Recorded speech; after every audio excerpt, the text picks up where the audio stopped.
Chapter 1. Grace in the Hardest of Places. Surprised by Faith. I know God will not give me anything I can't handle.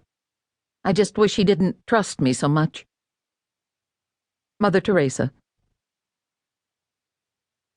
My heart was doing cartwheels in my chest.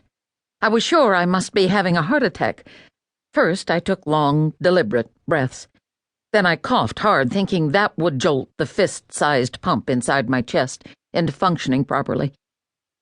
It was the week before our son's trial for first-degree murder. Even though he had already been given 7 other trial dates, followed by 7 postponements, I thought, it's really going to take place this time. Jean and I were tired. Bone-tired. Tired of waiting to know what the future held for our only child, and tired of the stress and constant anxiety. There were days when I wished I could go to sleep and not wake up. I was weary from being an advocate for my son at the county jail as he awaited a trial date, and I was sick of responding to questions from reporters, acquaintances, and especially from nosy individuals who wanted information they could share with other people. I had not taken a break from speaking following Jason's arrest, not because I was deeply spiritual, but because working hard helped to numb the pain, and ministry was our livelihood, the only way we could pay for our son's attorney. But we had been warned not to speak publicly about what had happened until after the trial. I had been saying out loud, "God, you are good.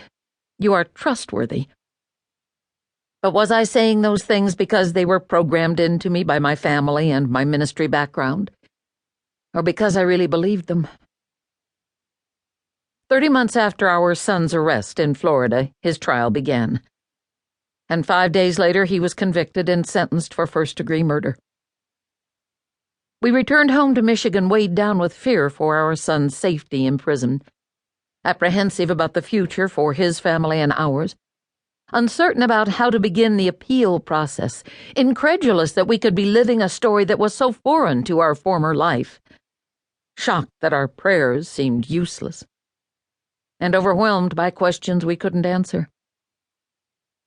How could we encourage our son from so far away? How could we give tangible support to his wife and 2 young stepdaughters? Now that I could speak from a public platform about the trial, could I tell such an intense story without falling apart? I had always prided myself on not being one of those overly emotional speakers. Instead of getting better after the trial, the wild heartbeats and calisthenics in my chest got worse. Even when I tried to rest, there was something wrong. Sleep was elusive, and I couldn't deny that my heart was skipping beats, or, at the least, beating in an abnormal way. At Jean's insistence, I made an appointment with a cardiologist to find out if my heart was malfunctioning. My father had already had 2 bypass surgeries, so perhaps the real culprit was genetic. Following an EKG and a stress test, I prepared myself for what was sure to be bad news from the specialist. On the day of the follow-up appointment, the nurse led me to a private room where Jean and I waited for the doctor. When he sat down with us, he said, "Carol, the test results have come back and I have good news for you. Your heart is fine." I felt relief, coupled with confusion. Then what is wrong with me, I wondered. I could feel my heart beating erratically even as I sat before the cardiologist, having received a clean bill of health. The physician continued, "I know you are going through a lot right now. The symptoms you have been experiencing are not uncommon in people who are under this much stress. Based on a thorough evaluation of your physical health and an understanding of how the human body can respond to stress, I can conclude that you are suffering from severe panic attacks." I was flabbergasted by the report.